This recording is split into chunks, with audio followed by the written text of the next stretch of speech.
Yamaha has one peculiar habit. Whenever they launch a new product, they underpromise and overdeliver. At least in India that's been the case for quite a while now. We've seen this happen with the first gen R15 in 2008 and more recently with the R3. Both these bikes didn't have splendid numbers to flaunt on their respective spec sheets. But, boy did they deliver in the real world. Now the reason I bring this up is because Yamaha's latest offering, the FZ25, seems to be following a similar approach.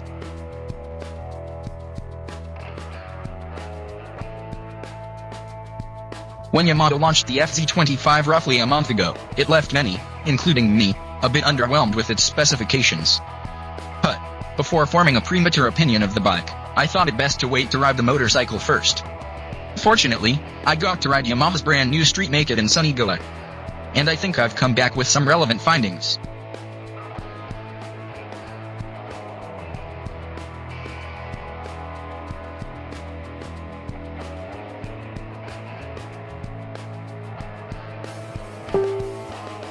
Since its launch in 2008, the FZ16 has been mechanically unchanged.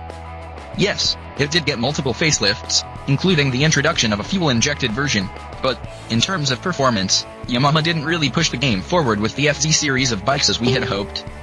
In fact, Yamaha admits that they were losing existing FZ16 customers to other manufacturers, owing to the fact that there was no upgrade available in their own range. So, more than anything, the FZ25 is the product with which Yamaha intends to make up for lost ground. So, has it worked? Well, let's find out. Visually, I think the FZ25 is one striking-looking motorcycle. What I love about it the most is the fact that it's a completely new design. It may share the FZ branding with lower models, but that's where the similarities end. At the front, the full LED headlamp unit with a halogen position lamp on top is inspired by the big RNT series and imparts a premium feel. Other design elements like the sharply contoured fuel tank with scooped-out portions, tank extensions with netted air vents, chunky exhaust, split seats and the pointy tail section with LED light all gel together really well. The instrument cluster is also a neat-looking all-digital unit with an orange backlit LCD, which is quite easy on the eyes.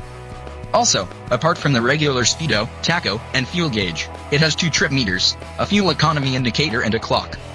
What it doesn't have, though, is a gear position indicator, which is missed at times. Overall, not only the design but the build quality and the fit and finish of the switchgear and other cycle parts are quite good. It's not the best, but definitely above average. If I were to give it a score, I'd say it gets a 7 out of 10.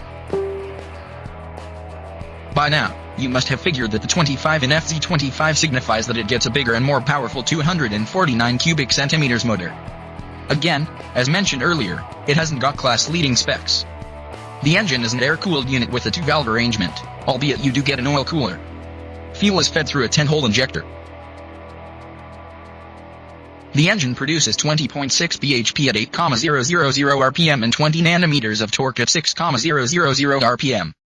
And the latter is what the FZ25 banks on heavily. It's not an outright performance machine, to be honest.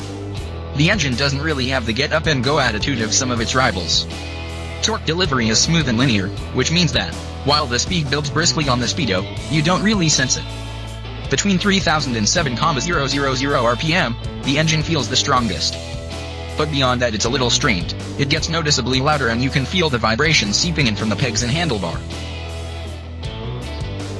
Power transmission duties are carried out by a slick-shifting 5-speeder, and we're told it has short gear ratios for the second and third cogs for faster and gear acceleration.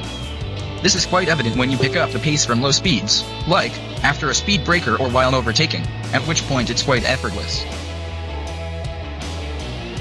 If you want some performance-related numbers, then I can only tell you that I was able to hit 131 km per hour on a short straight.